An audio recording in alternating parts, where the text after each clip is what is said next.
Good morning, y'all. It's been a bit. Sorry if I sound nasally. It's fine.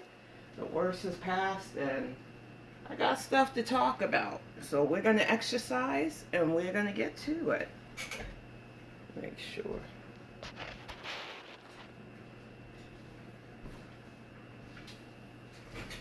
Oh, man. So, I almost didn't do this till Sunday. I figured, though I did a Fitbang last Sunday, it would be enough. And plus, with the last few days of feeling congested, nauseous, and everything else, and having to explain to friends that no, it's not what we're hoping for, but we're still trying. This whole couple of weeks have been such a blur, with people sending me stuff that I have to review, with looking at the sketches for the cover potential, for trying to monitor the weight fluctuation while we're trying, because I'm on this medicine and stuff now, and there's just a lot going on. And I was, between not feeling good and everything else, hormonal as it is. So it was one of those weeks where it was like, you know what, I'm just going to say fuck it to all of this. I put off my Bonnet Chronicles, which we're going to probably do one tonight, just because there are some things that I want to cover from what I've seen in the news, including some social stuff and some political stuff. But also with these Fitbangs, even though, you know, exercise is key, I just wasn't feeling sitting in front of a camera talking. And I think being honest, whether people like it or not, still beats pretending. When I'm not feeling something, whether it's a mood is low or whether I just don't feel good, I'm not going to put myself through, oh, I've got to make content. YouTube is supposed to be fun for me, and it still is, in spite of everything. But what I don't understand is why coming correct is so hard for a lot of people here, and why, well, this is how it's always been, you shouldn't use your voice, you should just shut up, is the consensus. When, why? These people who try you, these people who want you to feel a certain way about yourself, they're not going to stop if you stay silent. They're not going to stop if you don't counter lies with your own evidence. And even if they catch a ton of people believing their bullshit, because that's just how the court of public opinion is, if you continue to let bullies bully people who they're not even associated with, and you don't push back, that to me is a bitch move. And there are way too many bitches out here that worry about, oh, this group won't like me, they might dig into stuff. They have to dig for me, because everything they brought up, with the exception of how they twisted it, is still online for people to make their judgment. I can't control what people feel about me, but I sure as hell can counter when somebody lies. And I'm just sick and tired of people going, well, if you counter them too much, they might dig and find other things about you. Like what? My mental health stays? Because I put that out there too. I've never been arrested, but I have been Baker acted quite a few times when I was in Florida. And I'm not ashamed of that, because I am schizophrenic. That's why I tell people, when you are doing the right things for your mental health and your health, even when your hormones are fucking out of whack, because you are trying your damnedest to extend your family, you don't have anything to be shamed for, and you don't have anything to hide. And I know that these people, they're not going to, they're knitting with their little sock accounts. Like I said, YouTube gives you the tools to not see them. So that's how I'm going to handle all of this from now on. But it is tiring, because you wonder who you can even enjoy anymore, because that was all it was supposed to be. I sit in, I enjoy, I show support, I bounce. That's it. And it just gets really exhausting when you got a lot of shit going on and this childish shit comes up. But it just teaches you lessons. It teaches you the lessons of who you're meant to be around and who's meant to be around you. And I learned those shits on Twitter. So trust me when I say that we're going to be all right. We got Saturday planned because I seen Chantel's, once again, cycling her health journey, her letting that man tell her what she can have. And I've got opinions on when you try to change your lifestyle so drastically when you're used to doing things a certain way. I don't think people understand the mentality of when you have an addiction, just trying to quit it without real support, without real guidance. What she's doing is playing a dangerous game right now. And what Salah's trying to do, while he might think it seems helpful, all he is going to do is get her anger. Because withdrawals, even with food, is a thing. When you can't have the thing that gives you the most pleasure in life, and she has gone on the record saying that food gives her the most pleasure in life, you're going to lash out. You're going to be bitchy. You are going to be a fucking manic monster. And it's like I said, it takes time, it takes willpower, it takes dedication, it takes wanting something for yourself, because I've said it before in these Fitbangs and I mean it. It's a selfish endeavor. You have to be the one, not doing it for just anybody else that wants this. And it's not overnight. And I think that is a mistake a lot of people make with it. Because you'll see people who say, I'm doing this, and then at first it doesn't look like it, and they have to leave because it is discouraging when you get people trying to say, well, I don't see it, you're still this and you're still that. You don't think people who are 500 plus don't get in our heads, don't have that dysmorphia where we still see ourselves in that size? But people don't care. They just want to take the piss out of you, and you can't let them. I don't understand why putting those attempts up there was so important for you, but I'm going to call out a lot of what I've seen this week while, dealing with this fucking bug. Because I really do think that you think that you're mocking or copying what I do, which you will get to this if you were dedicated. It's going to take you about a good 2 years though, Chantel. Maybe more if I'm honest, because you're still eating unhealthily. You're still using food as your binky. To get to a point where you can exercise and talk without sounding like you're about to die, it takes dedication. It takes being able to say, hey, I really want to do this, and increase in them increments. I would never, and I've said that since the first Fitbang, put myself up there when I could only do 10 minutes and felt like, ugh. Because nobody wants to see that. Nobody wants to see somebody who's morbidly obese struggle through an exercise that most can do without even really breaking a sweat. Most people, while they'll try to encourage you for trying to do it, they're going to get tired if that's all your content is going to be. 10 minutes here, 5 minutes there, while you still continue to binge eat stuff that you think is healthy for you. I get a lot of stuff in my algorithm. Anytime I look up stuff, you get those ads for it. But a lot of my concentrated stuff is about weight loss. It is about what foods are good for you, what aren't. And I got this thing this morning. 40 things that you cannot have for cholesterol. Now, I don't have a high LDL, thank God. Because I really did change a lot of my behaviors. And like I said, it takes work to do this. But I do like when I get those. And one of the first things on that list is diet soda. Now, this isn't to knock those of you who love diet soda. There are some of you who know how to balance and use moderation with it. So please don't feel like you're being called out. But when you already have a struggle with your weight, with health concerns, you can't just say because something says diet that it's good for your intake. Point blank, the amount of syrups that they use that aren't really pure sugar based but still are close enough to get you to like the taste of it is fucking dangerous. I don't understand why you refuse to go to the classes that can teach you this stuff. Most of us can surmise why, but I think you just want to be as defiant as you can about what you can have and what you should be allowed to have.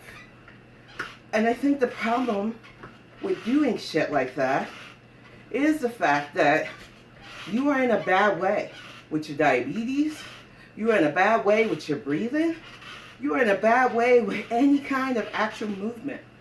And it's like I said, as I listened to some of my faves, because I wasn't feeling it this morning either. I'm tired, y'all. I think I'm allowed to be tired from trying to kick this shit out of my system completely. But there are some mornings where it's just like, I get up, I want to get shit done, and that's it. And it's been a lot easier to just handle things that way now. But you have to build up. And I don't think you want to hear it. You want the end results now, and that's not going to work for weight loss. It's not going to work for anything in life. Everything you want to get in life takes work. It takes time. It takes dedication. And it takes the desire to still be here. And I will repeat something I've said before. I don't think you want to be here still. When you are asked, what are you doing this for? You'll do the superficial thing. Oh, my pets. Salah. All of these are excuses. What do you have if you took the pets away? What do you have if you take Salah away? What the fuck do you like about you besides the superficial surface shit? What talents can you put that energy in so that you're not constantly thinking about your next meal? You see, there's a difference when you are really in a good place and when you're trying to convince yourself and others that you're in a good place. Because you have to have something to channel your mind. You have to have something to put your energy into besides what you're going to eat in a day. And too many people, they don't want to hear that shit. When you're in the throes of an addiction, even if you can admit, because that normally is the first step, admitting that you know something's wrong and seeing what you can change. But even if you can admit to people that you have a problem, if you're not going to proactively work on the steps you need for that problem to not encompass your entire life, nothing's going to change, girl. I think for you, you are so used to getting away with this because it's been 8 years of the same shit over and over. It's a different area now. I have been in this shit for, I'll be a year next month. And I've watched you cycle through I know I'm big, guys, I'm going to reduce my calories. That didn't work. Well, I never said I was a weight loss channel, so I'm going to mukbang. Don't you judge my mukbangs, even though a lot of the food I'm eating, I was supposed to be protesting. Then you're walking. You did the walk arc. I have thumbnails from that time. The beach walks, the going to that one park where you were trying to exercise on the bars and stuff. The I can't do it. The elliptical stuff. None of this is new except now you've got a machine in your place. And what are you still doing? Having to take off your shoes to walk on the shit because it's apparently it's the shoes' fault. And like I said, people want to make fun of this because it did sound like that treadmill was struggling. And look, trust me, from 2 years of working on this bike, I'm sure there were times where I wanted to tap Uncle for me, but I didn't give up. And the thing is, you're already giving yourself a set of excuses for why you're not going to do what you need to do. You can fool some of your beezers into believing this is earnest content, but when you're constantly defiant and determined to drink stuff that's not good for your system, eat stuff that isn't good for your system, do cheese and chocolate checks, I mean, girl, if you're doing the right thing, who the fuck cares? But we know you're not. So you do this shit so that you can show people who you know they're gonna say shit anyway. That, no, for real, I'm really doing the thing. I'm really changing my life. And I keep trying to reiterate that if you were, it wouldn't matter what anybody says. But you know you want to sit on the side of the people who have words about you. Increase the arms to 15 minutes. I'm going to do my part to try to increase the weights by 10. I go for blood work at the end of the month. Another check after that. Then my annuals with my PCP. And with the kidney doctor who wants to keep my stuff on the regular, especially since they all know that we're working towards fertility. It's nice to have a team that looks after you. It's nice to have that support system. And that's why I keep stressing to you. You think that you and Sala can handle what you really need, and you can't. Because a lot of your issues are mental. And you are stubborn in thinking that there's not a professional out there that can help you. And that's what their job is. That is what they're supposed to do. And you think that people don't realize your attitude is somebody who doesn't want to give up their dopamine hit, but can work with you on baby steps that you can seriously take to get out of that mindset to where your first thought in the morning isn't about your meals, but to something else that you could actually look forward to.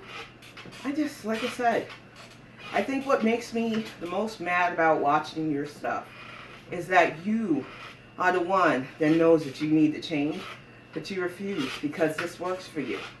And getting bedbound isn't a deal breaker, because getting type 2 diabetes fully wasn't a deal breaker. Being to the point where moving hurts you wasn't a deal breaker.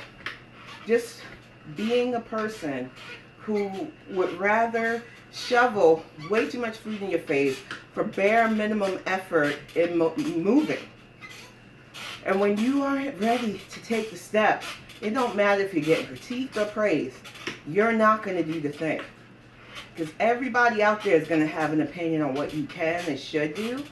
But if you were working with a real team of licensed medical professionals and even trained people for activities, somebody that I enjoy their commentary, whether they're talking about Anna or anybody else, is Lindsay. She just got her certification and her degree to help people with exercise, and she wants to specialize on people like you, Chantel, and even like me, who are trying to do the thing with fitness. But you wouldn't listen to her because, oh, she's a bully who critiqued you. But she has the knowledge and the wheelhouse to help people who want to exercise and get to a better place. The thing is, you have to be the one that wants that. One of the things I watched this morning before I got started was Shauna Steele did the 1,000-pound family. And I have my tabs up on my computer. And I looked and I was like, that family has so much love and support. And it reminded me of my first real hard attempt at weight loss, because it was my family going, okay, we'll cut out all the sugars in this house. We will throw out all the tempting things. We will make it where you don't have to worry. And just that love and support can help, but you still have to be the one that wants to do the thing. Now, because of years of therapy and just changing my life and knowing that I can't say no to stuff and it won't upset the people around me, you know, including my in-laws, because they're the kind of in-laws that are like, well, we're out, let's bring you some food. And I've had to politely say, no, I'm good. I've already made my lunch. Or when we're out at a restaurant, no, I'm going to stick with what I ordered because I don't want to overdo it. But you have to get to that mindset. And I see a lot of people who get upset because they're in the beginning of that lifestyle change. And they're still surrounded by people who are going to eat and do their thing. And you cannot be that person that gets mad because the whole world around you is still able to do things, but you have to adjust your stuff to save your life. That is the reality of anybody who is massive morbidly obese. You have to get to a point where food is not such a bother to you. You can exist around it and not be tempted by it. And it's not 100% because, like I said, during the lockdown, like a lot of people, it became a crutch again. It became a way to soothe. It became, anytime I had anxiety, I wanted to go right back to it. it became one of those things where it was like, this is a comfort again. And I had to start from the beginning all over again and realize that it's not a comfort. That's your brain telling you that. But your body is going to show you how wrong you are with that. My throat still feels fucking scratchy as fuck. But it's like I said, even sick, you would be able to do this if you kept at it. Even when you're not really fucking feeling it. Because your hormones are out of whack. Because you're just fucking tired. Once you have an actual routine, and you're not just playing it up for ass pats and head slaps and all that other bullshit, you would be able to do this. But you don't want that, and you're not fooling anybody who's gone through it, who has eyes, who can see that you're not dedicated to this at all. And I think it's a slap in the face to yourself more than anybody else, because I think so many people get in the mindset, oh, when the inevitable happens, sir, what are you going to do? Move on. There are plenty of people out there that continue to act like mental health is something to mock and use as an excuse for poor behaviors without getting help. A lot of people who've just given up when they don't have to. You are still, at 40, too young to be talking like it's your end game. Like you're at your end stage. And I know this year alone, as a Gen Xer, has been rough. But a lot of the people that we've lost in entertainment were elders. Like John Amos. That shit made me, I literally teared up. Because I grew up on Good Times. Tito Jackson, the Jackson everybody used to mock because of his weight. James Earl Jones. Oh my gosh, Frankie Beverly. There hasn't been a family gathering that didn't have Frankie Beverly and Maze playing at some point. And that was just a black icons. We lost a lot of good people this year. But they all lived really long, fulfilling lives, and their talents touched so many people. And when you're 40, and for me, 40 was just hitting my strides. It was one of those things where it was like, all right, I lived my life doing what everybody else wanted of me and just listening and trying to make everybody else happy. What's going to make me happy? What did I want out of life? What is going to be my legacy? That is the mindset I think a lot of people, once you hit that age, should start really thinking on. And you can't let it get you depressed. You can't think about the previous decades wasted, because most of those decades, to be fair, you're young. You have to start taking something that you're passionate about and making that your focus. And I know, I can hear it in my head already. Well, she's focused about food. Well, you take that from her, what does she have? She's not even doing that right, y'all. A foodie who travels should be showcasing and vlogging local cuisine. Should be going to interesting restaurants and stuff. That's what a lot of people who watch food channels and food vloggers do. And she can't even do that. When she was in Thailand, she gave us bare minimum the equivalent of foreign junk food. And people get mad because like, well, what are you doing? I'm not vlogging when I'm on vacation. That's what I'm doing. I don't think it's fun to stick a camera in everybody's face. And I like my privacy when we're having fun. I don't think everything needs to be content. But that is her channel and her life. And it is up for critique because she made her channel that. And she wants to brag and flex about her visa runs as actual travel. You need to show more than you being miserable, you shitting yourself, and you being in a position where the only foods you eat are so unappealing that most people are just like, you're not showing this country in a proper light. Now, to juxtapose, Sansa went to Thailand. And she showed very beautiful scenes without putting her family on blast. She showed local cuisines and showed the macros so that when you're traveling, you know what you can have.